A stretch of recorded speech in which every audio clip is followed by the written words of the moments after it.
Thomas Whitaker, a humble Vietnam veteran, lived a life of quiet service. A former staff sergeant who saved lives on the battlefield and later fixed everything in his small town, Tom never sought recognition. But one morning, crippling chest pain strikes while helping a neighbor. Rushed to St. Augustine Regional Hospital by Mrs. Alvarez, he's met with indifference. Despite critical symptoms and his veteran status, a dismissive receptionist leaves him waiting, feeling invisible. As the pain intensifies, Tom grapples not with death, but with the terrifying thought that his lifetime of sacrifice might mean nothing in this cold, bureaucratic room. His life hangs precariously in the balance, unnoticed by many, but not all. If Tom's story moved you, please support my channel. Like this video, subscribe, and turn on notifications. I am dedicated to sharing true stories of unsung heroes and quiet courage. Your support helps me honor these lives. Join our community for more inspiring content. Subscribe now. Thomas Whitaker sat quietly in the waiting room of St. Augustine Regional Hospital, his chest tight with a pain that clawed at him like an old wound reopening. The receptionist's voice still echoed in his ears, sharp and final. "Sir, if you don't stop complaining, we'll have to ask you to leave." He hadn't argued or raised his voice. He never did. Instead, he eased himself back into the stiff plastic chair, his gaze steady, his breathing shallow, and waited. Silence was familiar to him, a companion from years of being overlooked, a man accustomed to fading into the background. The hospital hummed with its usual rhythm, muted voices, the beep of machines, until a low rumble shattered the calm. Windows rattled, dust swirled in the air, and heads turned toward the glass. Outside, a military helicopter sliced through the sky, descending with purpose before vanishing from view. Moments later, the double doors burst open, and a woman in crisp military uniform strode in, her medals gleaming under the fluorescent lights. Her voice was low but commanding, slicing through the room's tension. "We're here for Staff Sergeant Thomas Whitaker." In that instant, the air seemed to vanish, and every eye in the room locked onto Tom. Born in the winter of 1951 in the small town of Marion, Indiana, Thomas Whitaker grew up in a world of simplicity and structure. His childhood was woven from the threads of barefoot summers, riding a creaky bicycle through dusty streets, and Sunday dinners where silence at the table was a sign of respect. His father toiled long hours at the rail yard, his hands calloused from labor, while his mother stitched uniforms at the local factory, her fingers deft and precise. Theirs was a modest life, rooted in values that shaped Tom early: loyalty to family, humility in action, and a quiet commitment to service. At 18, he enlisted in the Army, not chasing glory or adventure, but answering a call that felt inevitable. His uncle had fought in Korea, his grandfather in the Second World War, and for Tom, wearing the uniform was like stepping into a path already worn into the earth by those before him. What began as a young man's duty grew into a decades-long career. Tom served 3 tours in Vietnam, each one carving deeper lines into his soul. By his 3rd deployment, he had earned the rank of staff sergeant, respected not for grand speeches or fiery commands, but for a steady calm that held his men together. He wasn't the leader who shouted orders. He was the one who checked their gear with care, walked the perimeter twice before resting, and noticed the small things others missed. His defining moment came in the dense, suffocating heat of the Lille Ocean jungle. His patrol, pinned down by relentless enemy fire near a rice paddy, had no cover and no way to call for help. When his commanding officer fell, blood pooling in the mud, Tom didn't hesitate. Bullets tore through the earth around him as he crawled forward, dragging 2 wounded soldiers, one slung over each shoulder, through nearly half a mile of jungle to a medevac site. His hands were scraped raw, his uniform soaked with the blood of 3 men, but he pressed on, driven by a resolve that refused to break. That night, 5 soldiers made it home because of him. For his actions, he was awarded 2 Bronze Stars and a Purple Heart, though he rarely spoke of them. To Tom, medals were just metal. What mattered was that his men lived. After retiring from active duty, Tom returned to Marion and married Helen, the girl who'd been his anchor through every deployment, her letters arriving like clockwork to keep him grounded. They settled into a modest house on the edge of town, nothing fancy but complete with a porch swing that creaked softly in the evenings and a patch of earth where Helen tended her garden. It was enough for them. In civilian life, Tom became the man everyone could count on. A neighbor's broken porch step? He'd have it fixed by noon. A lawnmower coughing and stalling? He'd coax it back to life in 20 minutes. He never asked for payment, brushing off offers with a quiet, pay it forward, as he wiped grease from his hands with a faint smile. Every Thursday, he volunteered at the local VA hospital, helping younger veterans navigate paperwork or simply listening to their stories when the world seemed to have turned its back. Tom never called himself a hero. He was just a man who showed up, steady and kind, in a town that gradually forgot the weight of what he'd given. That morning in Marion began like any other. The sun rose over the cornfields, casting a golden glow as dew clung to the grass. Tom walked down Maple Avenue, toolbox swinging lightly in his hand. He hadn't worked for pay in years, but he was rarely idle. Today, he was headed to check on Mrs. Alvarez, a widowed school teacher who'd lived 2 doors down for decades. She'd mentioned a loose board on her porch the day before, and Tom, true to form, was on his way to fix it. The air was crisp, the street quiet except for the occasional chirp of a sparrow. It was the kind of morning that felt like it could pass unnoticed, just another day in a life built on small, meaningful acts. But something in the air felt different today, a faint hum of something coming, though Tom couldn't yet name it. The morning sun spilled across Mrs. Alvarez's front porch, casting long shadows over the weathered wood where Tom Whitaker knelt, his hands steady but deliberate as he worked. The day before, he'd promised to fix the creaky step, just as he always did when she mentioned some small repair. "I'll take care of it," he had said, his voice calm, carrying that unhurried reliability that defined him. No grand gestures, no rigid timelines, just the quiet certainty of a man who showed up.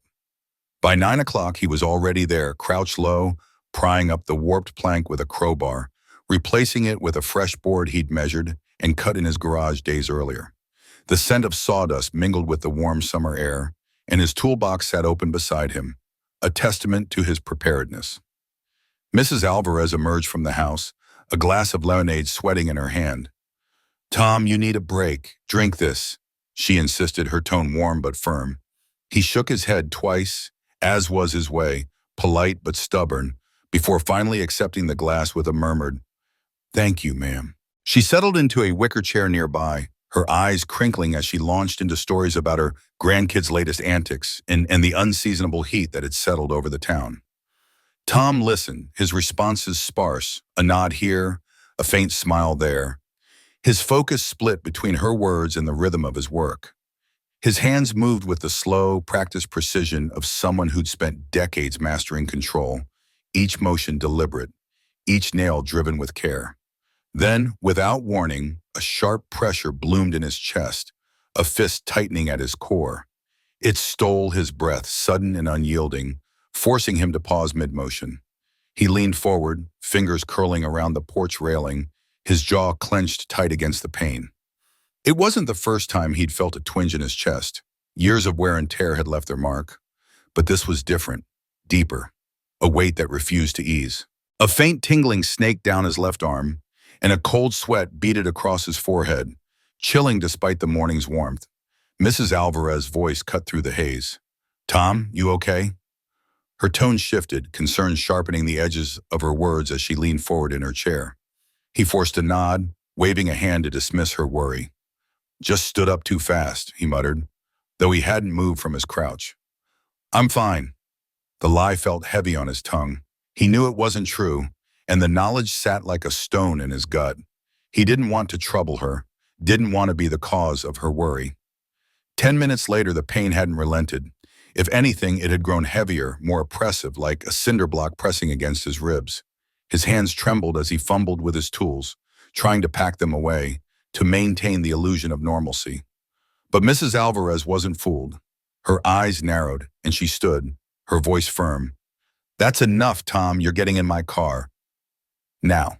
He opened his mouth to protest, but when he took a step toward the driveway, his legs betrayed him, a stagger that nearly sent him to his knees. That was all it took. Mrs. Alvarez was already at the chair, yanking open the passenger door with a determination that left no room for argument. Tom hated this, hated the idea of being a burden, hated hospitals even more. But as he eased himself into the seat, one hand clutching his chest, a quiet voice stirred within him, one forged in jungles and field hospitals decades ago. It whispered that this wasn't something he could shrug off, no matter how much he wanted to. They pulled out of the driveway, the car rolling towards St. Augustine Regional Hospital. The radio stayed silent, the only sound the hum of the engine and the occasional creak of the seats. The morning sun glared across the windshield, harsh and unrelenting. Tom stared out the window, his face unreadable, but inside a sinking feeling took root. Something fundamental had shifted, though he couldn't yet grasp its weight. The sliding glass doors of St. Augustine Regional Hospital parted with a weary hiss, admitting a rush of summer heat in the faint, labored sound of Tom's breathing. Mrs. Alvarez guided him inside, her hand gentle but firm on his arm. The fluorescent lights overhead buzzed, casting a stark glow over the waiting room. It was already half full. A crying toddler tugging at his mother's sleeve, a teenager with a bandaged wrist tapping furiously at his phone, a man in a suit pacing in tight circles, his phone pressed to his ear. The air carried the sharp sting of antiseptic, undercut by the faint, greasy aroma of cafeteria food reheated one too many times. Beige walls and dull linoleum floors gave the space a tired, utilitarian feel. While a corner television droned on with daytime news, its chatter ignored by the room's occupants.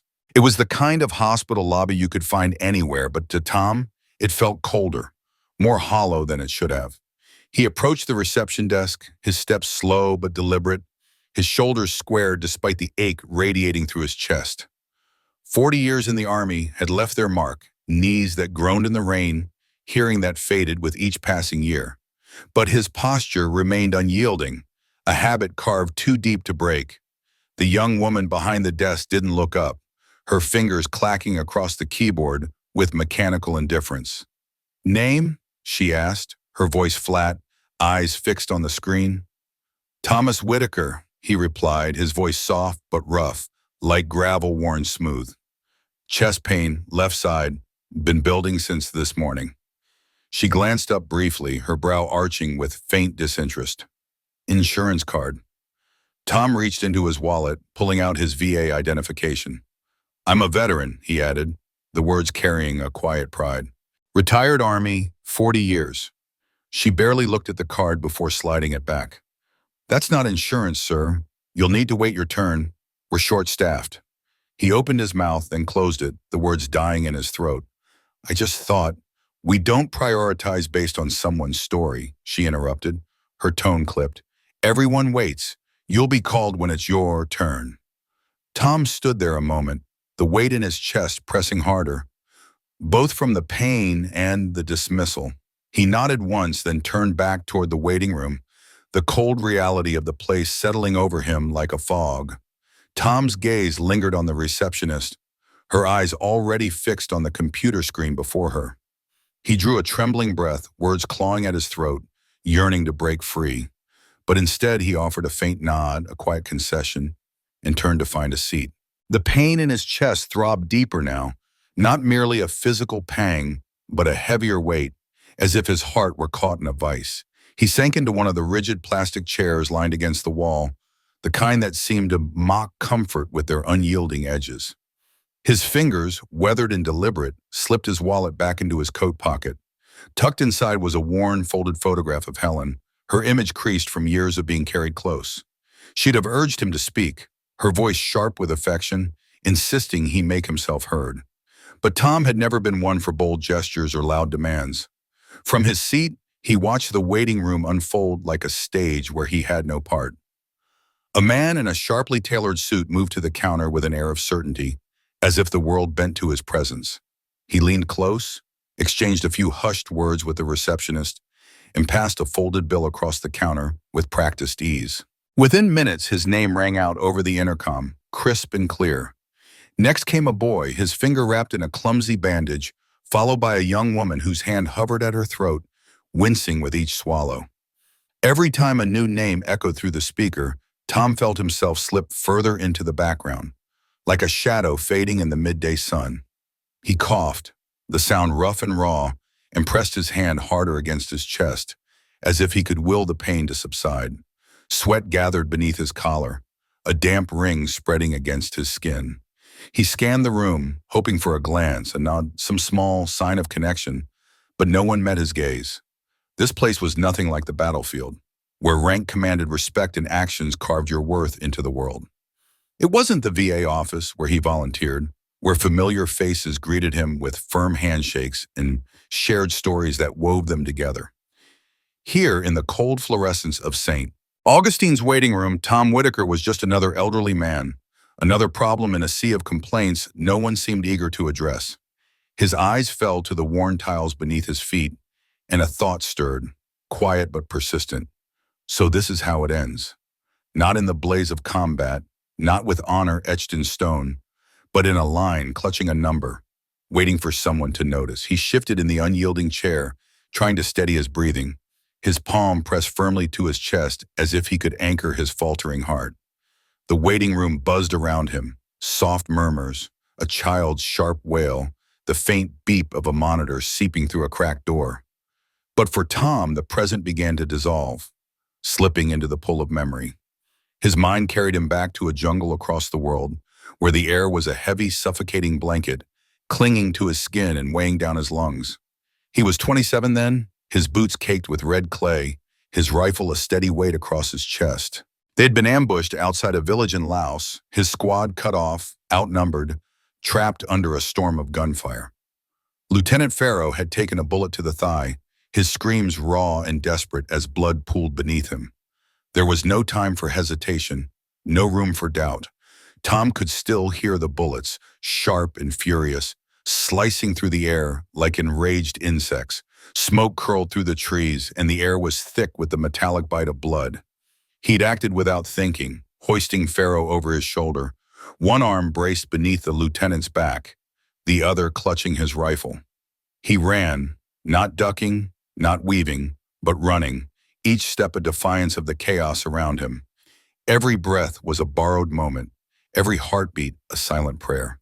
The roar of the Huey's rotors still echoed in his mind, the chopper rising just moments after he'd hauled Farrow aboard. Medics shouted, hands grabbed his vest, pulling him in, and then the world faded to black. A sharp burst of laughter from a group of teenagers across the room jolted Tom back. The pain in his chest twisted, a barbed coil tightening around his ribs. His gaze dropped to the floor, but in his mind he saw Helen's garden. Tidy rows of peas, white hydrangeas catching the light. She'd be there, kneeling in the dirt, her sun hat tilted just so, calling over her shoulder with that warm, firm voice. "You're not done until you sweep the porch, soldier."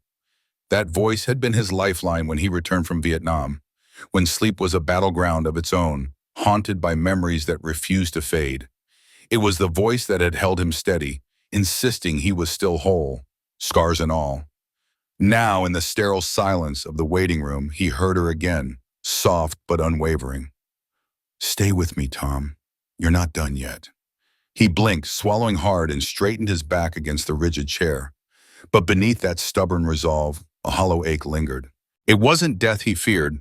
He'd faced that possibility in his 20s, when every mission could have been his last. It was the thought of fading away, of becoming just another figure in the crowd, just the old man on the bench.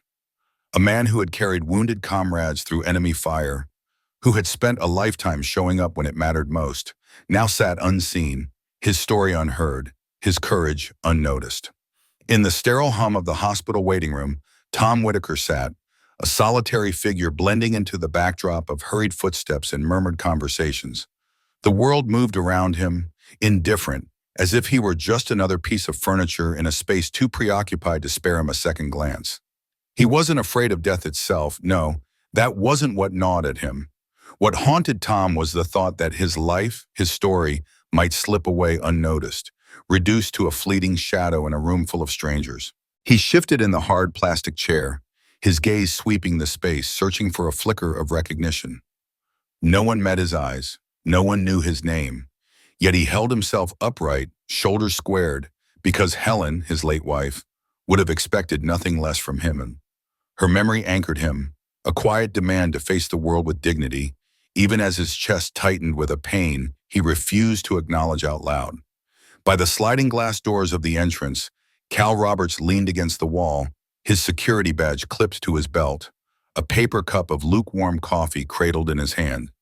The bitter liquid had long lost its warmth, much like the routine of his job, breaking up family spats, shooing away loiterers, patrolling the quiet corridors in the dead of night. Years in the Navy had honed his instincts, teaching him lessons no hospital training manual could impart. He knew how to read a room, how to spot the ones who faded into the edges, not because they were harmless, but because they carried wounds too heavy to voice.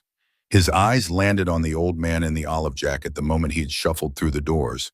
Tom's posture screamed military, rigid, disciplined, even now. But it was more than that. It was the way his fingers trembled, clutching at his chest as if to hold himself together. It was the stubborn blink against the pain, the refusal to let weakness show.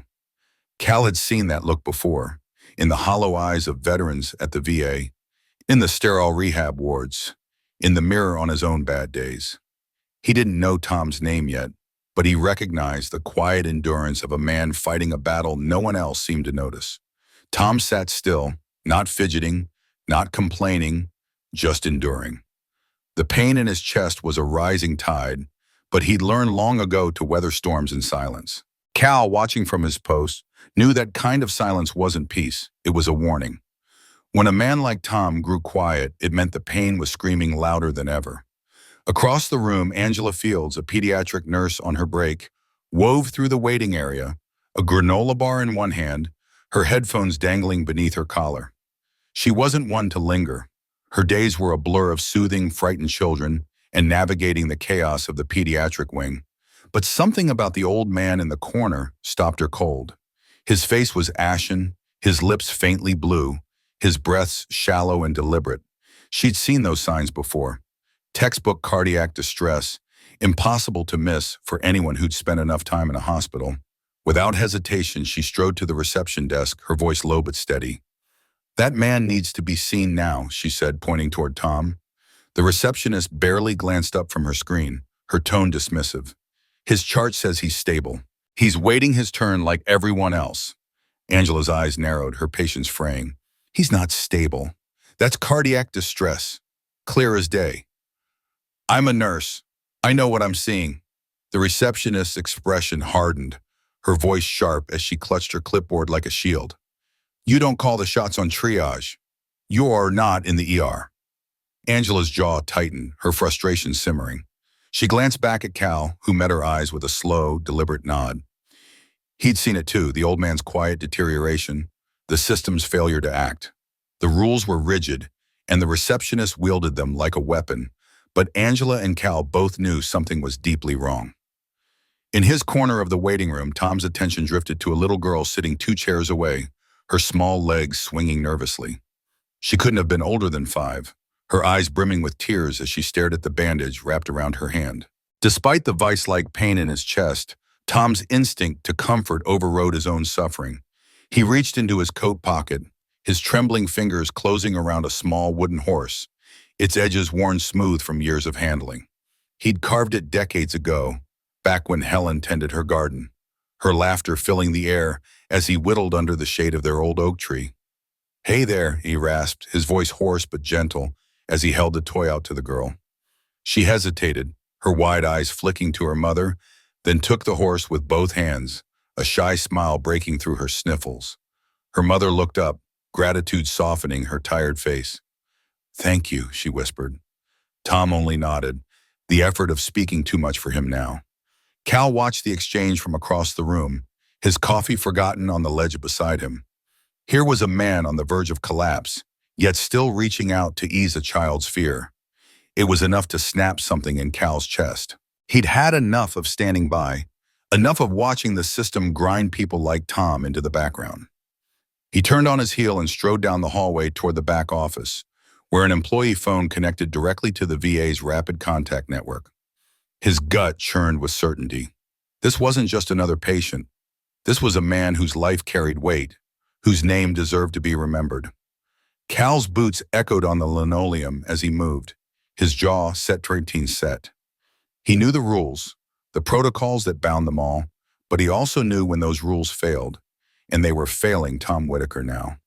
Tom's chest rose and fell with shallow, labored breaths, his fingers twitching as if clinging to the last threads of his resolve. Cal's gut twisted tighter with every glance at the man in the olive jacket. This wasn't discomfort, it was deterioration, a slow unraveling held at bay by sheer willpower. And no one else seemed to care. Cal slipped into the office, his hand already reaching for the phone.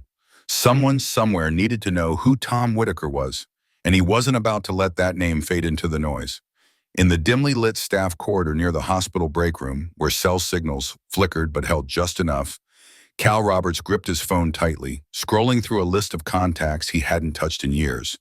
His thumb paused over a name that carried weight, V.E. Martin Keller. Once his commanding officer, Martin was now a senior coordinator in the Veterans Affairs Outreach Unit, a man who could bend bureaucracy to his will without leaving a paper trail. Cal's heart pounded as he pressed the call button. The phone rang twice before a familiar, gruff voice answered. Keller. Cal Roberts, he said, voice low but steady. I've got a situation at St. Augustine Regional Civilian ER. Old-timer, Thomas Whitaker, retired staff sergeant. He's having chest pains, bad ones, and they're leaving him to rot in the waiting room. A pause hung on the line, heavy with recognition. Then Keller's tone shifted, sharper now, like a blade being drawn. Hold on. Did you just say Thomas Whitaker? Vietnam, 3 tours, Silver Star? That's him, Cal confirmed, his voice dropping to a near whisper. I've heard the stories, Martin. The man's a legend, and he's fading fast. Nobody here's listening. I need you to pull some strings. Make something happen. Keller didn't hesitate or ask for details. Stay put, Cal. Don't stir the pot. I'll take care of it. The call ended abruptly, but Cal could already feel the undercurrent of action rippling outward, like a stone dropped in still water. Within 5 minutes, an urgent alert pulsed through the Department of Veterans Affairs network. Thomas Whitaker's name wasn't just a line in a file. It was a living legacy. Citations for valor, rescue missions in the jungles of Vietnam, decades spent mentoring younger soldiers at VA clinics. His name carried a quiet reverence across 3 generations of service members. Keller wasted no time. He made 2 calls, one to Colonel Diane Mercer, stationed nearby on a special assignment, her reputation as unyielding as steel. The second to a liaison at the Office of Military Medical Coordination. No fanfare, no flashing lights, just the silent machinery of respect and duty clicking into place. Real power, Cal knew, didn't need to shout. Back in the waiting room, Cal emerged from the corridor and took up a post by the glass doors, arms crossed, his eyes fixed on Thomas Whitaker. The old man sat slumped in a corner chair, his face pale, his breathing shallow. Cal didn't know how long it would take, but he trusted Keller's word. Help was coming. He stood like a sentinel, unwavering, his gaze never leaving the man who had earned his vigil. At first, it was just a faint hum, a tremor in the air that barely registered over the drone of hospital TVs and the occasional beep of a monitor. But the sound grew rhythmic and heavy, a pulse that demanded attention. Whump, whump, whump. Heads turned toward the windows. Conversations fizzled out. A nurse pressed her face to the glass, squinting into the bright afternoon sky. Outside, leaves spun in frantic spirals, and dust churned up from the parking lot like smoke. People raised hands to shield their eyes as a dark green military helicopter sliced through the sky, descending with relentless precision. Inside the waiting room, a hush spread like wildfire. Phones slipped from hands, children fell silent, and the receptionist froze, her fingers hovering over her keyboard. The helicopter didn't waver. It carved a tight arc and landed in the hospital parking lot with the ease of long practice. The roar of its rotors sent debris skittering and triggered a chorus of car alarms. Before the dust could settle, the side doors slid open and 3 figures stepped out. Colonel Diane Mercer led the way, her dress uniform pristine, her rows of ribbons glinting like embers in the sunlight. Her stride was deliberate, each step landing with the weight of authority. Behind her, 2 medics in combat fatigues moved in sync, carrying a trauma kit between them. Their faces were stone, their movements fluid, honed by years of training. They didn't pause to look around or ask for directions. The hospital's glass doors swung open as they entered, a gust of wind scattering papers across the receptionist's desk. Mercer's eyes swept the room once, quick and calculating, before her voice cut through the stillness. Not loud, but sharp enough to command every ear. "Where is Staff Sergeant Thomas Whitaker?" The room seemed to hold its breath. Cal, standing tall against the wall, stepped forward and nodded toward the slumped figure in the corner. The medics moved without a word, their steps swift and sure. The receptionist's face went ashen, her mouth opening, but no words coming out. Colonel Mercer crossed the room and knelt beside Whitaker's chair, her posture softening, but her presence still radiating strength. "Sergeant Whitaker," she said, her voice gentle yet firm, "I'm Colonel Diane Mercer. You don't know me, but in 1972, you saved my father's life. Laos, Operation Iron Arrow. He never forgot your name." Thomas Whitaker lay on the hospital stretcher, his weathered hands trembling slightly. Not from fear, but from the sharp, relentless pain that gripped his chest. For hours, he had sat quietly in the waiting room of St. Augustine Regional Hospital, his presence unnoticed by the bustle of staff and patients around him.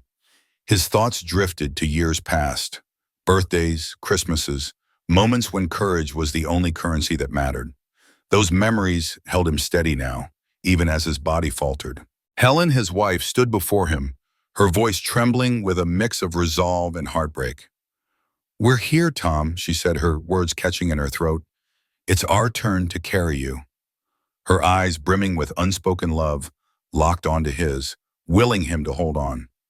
Behind her, the hospital's chief administrator appeared, summoned by a terse call from the VA. "This man matters. Make it right." The administrator's face was a mask of professional composure, but his silence spoke volumes as he watched the scene unfold. Medics moved with practiced precision, their hands steady as they checked Tom's vitals. Their movements carried a quiet reverence, as if they sensed the weight of the moment. The other patients in the waiting room, who had barely glanced at the unassuming old man earlier, now watched in hushed awe. Whispers rippled through the crowd as they pieced together the truth. This wasn't just someone's grandfather. This was Staff Sergeant Tom Whitaker, a war hero who had saved countless lives with his own hands and asked for nothing in return. The receptionist, who had dismissed Tom's quiet pleas earlier, sank back into her chair, her eyes fixed on the floor, avoiding the weight of the room's collective gaze. As the medics gently lifted Tom onto the stretcher, Colonel Diane Mercer, a formidable figure in her crisp uniform, stayed by his side. She clasped his hand with the respect one soldier reserves for a commanding officer, her grip steady and unwavering. For the first time that day, Tom felt visible. He wasn't just a name on a chart or a number in a queue. He was seen, honored, carried. As the stretcher rolled through the hospital corridor toward the trauma bay, the air seemed to hum with quiet reverence. The whispers that followed weren't of idle gossip, but of respect, a recognition that some lives carry the weight of history. The hospital itself seemed to pause, as if learning a lesson it would carry forever. Some names are etched in sacrifice, and some stories demand to be answered with honor. The trauma team was ready when the stretcher burst through the ER doors. Colonel Mercer remained a steadfast presence, never leaving Tom's side. The on-call cardiologist, now fully briefed on the man in his care, met them at the elevator with the team already scrubbed and gloved. The staff, who had been indifferent hours earlier, now moved with a sense of urgency and purpose. Within minutes, Thomas Whitaker was in surgery, his life hanging in the balance. The diagnosis was grim: a massive myocardial infarction, a heart attack that had been silently building for hours. The doctors later said that 10 more minutes of delay would have been fatal. The procedure was intricate but successful. 2 stents were placed, and his vitals stabilized. Against the odds, Tom would live. When he awoke the next morning in the intensive care unit, the sterile hum of machines was overshadowed by the presence of people. Colonel Mercer sat at his bedside, still in her uniform, her posture formal yet softened by the quiet intimacy of the moment.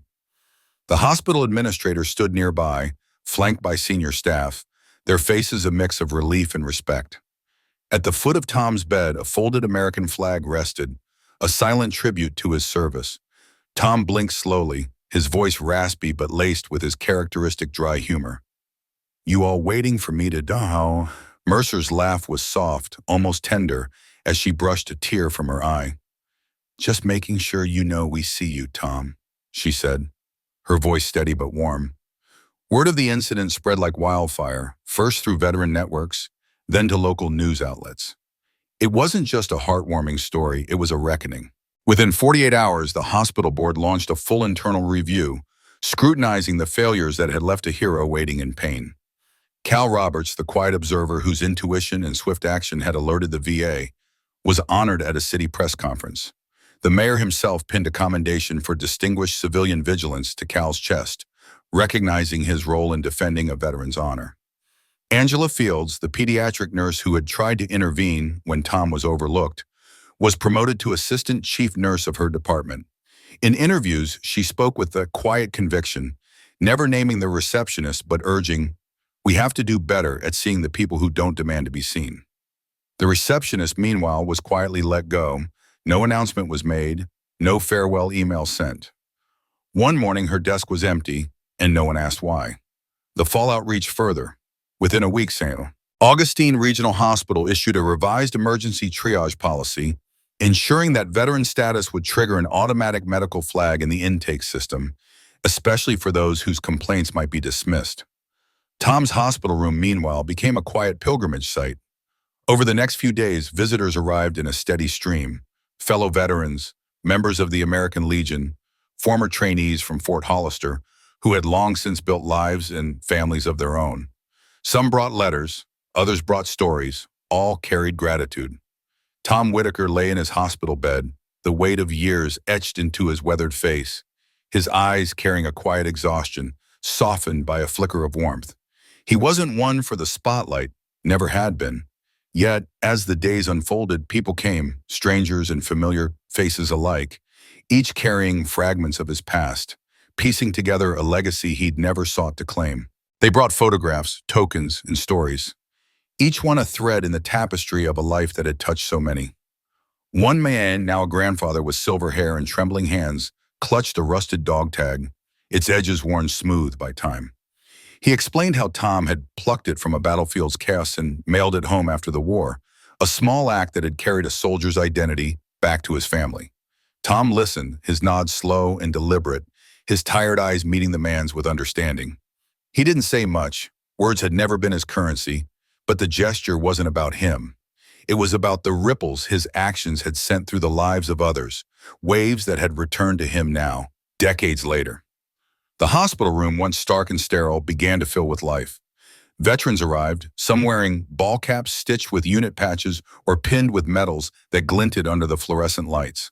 They sat by his bedside, swapping tales of long-ago battles, their voices low and reverent. Some had fought shoulder to shoulder with Tom, their memories sharp with the grit of shared hardship. Others knew him only through stories of the staff sergeant who never left a man behind, a figure who loomed large in the lore of their units. They came from neighboring counties, some from states away, driven not by obligation but by a deep, unspoken gratitude. Military families showed up too, sons and daughters of soldiers Tom had once dragged from the mud or mentored before their first deployments. A woman approached one afternoon, her hands clutching a letter yellowed with age. Her father had penned it decades ago, describing a quiet soldier named Whitaker who had held a position alone for nearly 2 hours, saving an entire unit from being overrun. Tom's brow furrowed as he listened, the name unfamiliar, but the moment vivid in his mind. He nodded, confirming the truth of her story without a word. Each day at noon, Colonel Diane Mercer appeared, her presence steady and commanding, though she no longer wore her uniform. Dressed in simple slacks and a blouse, she carried the same authority that had defined her career. On the fourth day, she brought something new, a faded black and white photograph, its corners curling with age. It captured her father, young and bloodied, propped against a tree in a jungle clearing. Beside him knelt a man in a muddy helmet, bandaging his wounds with steady hands. Tom Whitaker. "My father never forgot you," Diane said, her voice soft but unwavering. "He said you were why he made it home, why he got to hold me when I was born. Every promotion he earned, he toasted to you." Tom studied the photograph, his gaze lingering on the faces frozen in time. His eyes grew misty, and after a long pause, he handed it back. "He was a good man," he said quietly. "Brave. I just got there first." Diane smiled, a knowing look in her eyes. That's exactly what he said you'd say. The visitors kept coming, their presence breathing life into Tom's recovery. Doctors monitored his vitals with care, but it was the handshakes, the stories, the quiet moments of connection that truly revived him. Each day, a bit more color returned to his cheeks, his grip growing firmer. Some brought flowers, their petals bright against the hospital's muted walls. Others offered only a nod or a clasped hand, their gratitude conveyed in silence. A few days after Tom's condition stabilized, Colonel Mercer returned alone, carrying another photograph. This one showed her father in uniform, standing beside a younger Tom in the jungle, both men grinning despite the grime caking their faces. "He never forgot you," she said again, her voice thick with emotion. "He told me the kind of man you were. Not just that you saved his life, but that you changed it." Tom held the photo, his fingers tracing its edges. He was silent for a long time before handing it back. "Tell him I didn't do it for thanks," he said, his voice steady but soft. "I did it because it was right." Diane's smile widened, a mirror of her father's pride. That's what he said too. One evening, as the hospital room glowed with the soft light of sunset, another visitor appeared. Eric Whitaker, Tom's son, stood in the doorway, his business slacks wrinkled from travel, his tie loosened at the collar. His eyes widened as he took in the scene, cards, photographs, and small flags adorning the room, each a testament to his father's quiet heroism. "Dad," he whispered, disbelief threading through his voice. "What is all this?" Tom chuckled, the sound raspy but warm, like gravel shifting under a gentle stream. "Long story, son," he said, his eyes crinkling with a rare smile. Eric pulled a chair close, his gaze sweeping over the mementos that told a story he had only glimpsed in fragments. "I didn't know half of this," he admitted, his voice catching. "Why didn't you ever tell me?" Tom's smile softened, his hand resting lightly on the blanket. "Didn't see the point," he said. "I wasn't trying to be remembered, just trying to do my part." Eric reached for his father's hand, his grip firm and steady. "Well, the world remembers now, Dad," he said, "and I won't forget either." The room fell silent, but it wasn't empty. It was full, not just of objects, but of meaning, of lives touched, of stories that refused to fade. 3 weeks later, Tom Whitaker walked through the sliding glass doors of the Marin VA clinic, as he had every Thursday for the past 6 years. His steps were slower now, each one measured, his breath deliberate. But he was there, upright and present, his presence a quiet defiance of time and frailty. The waiting room, once a place of hushed discomfort, felt different now. It wasn't just the familiar faces or the murmured greetings that greeted him. It was the weight of recognition, the understanding that his life had meant something far beyond what he'd ever intended. As sunlight spilled across the hospital floor, Tom felt a truth settle deep within him, heavier than any medal or headline. The battles he'd fought were long over, but their echoes lived on in the people who remembered, in the ways he'd shaped. His recovery was slow but steady, a testament to the strength that had always defined him. And though he moved a little slower, Tom Whitaker was undeniably, irrevocably remembered. The room hummed with a low murmur of voices, a mix of weathered veterans and younger faces, all turning as Tom Whitaker stepped through the door. Some offered quiet nods, their eyes carrying a flicker of recognition, while others rose to grip his hand with a firmness that spoke of respect. A few had caught wind of the story, the one that had begun to ripple beyond the walls of the St. Augustine Regional. But most did not need the details. They sensed the gravity of the man who carried it. The new receptionist, her smile bright and unguarded, called out his name with a warmth that cut through the room's steady hum. Tom returned a small wave, his movements understated as always, before settling into his familiar spot in the back corner. It was a place where he could sit, listen, and let the conversation swirl around him. When he spoke, it wasn't with grand gestures or polished words, but with the hard-earned wisdom of someone who'd lived through fire and carried the marks to prove it. His advice came not from textbooks, but from the jagged edges of memory, from lessons etched in pain and perseverance. In the weeks that followed, the story of what happened at St. Augustine grew beyond a fleeting headline. It took on a life of its own, no longer just a moment captured in time, but a quiet testament to a truth too often overlooked. True service doesn't clamor for the spotlight or beg for applause. It shows up, steady and unyielding, day after day until someone finally notices. Tom never shared the full tale himself. He didn't have to. Those who mattered, the ones who understood the unspoken bond of veterans, carried it forward. They passed it along in hushed tones, in knowing glances. In the subtle ways those who've served recognize their own. Sometimes Tom would notice a younger veteran across the room, eyes searching, shoulders heavy with uncertainty. Their gazes would meet, and Tom would offer a nod, simple, steady, a silent anchor in a world that often felt chaotic. No words were needed. Some heroes don't ask for gratitude, but someone, somewhere always remembers. In a world that races forward, it's easy to miss the quiet ones. The people who don't boast, don't demand recognition, don't elbow their way to the front.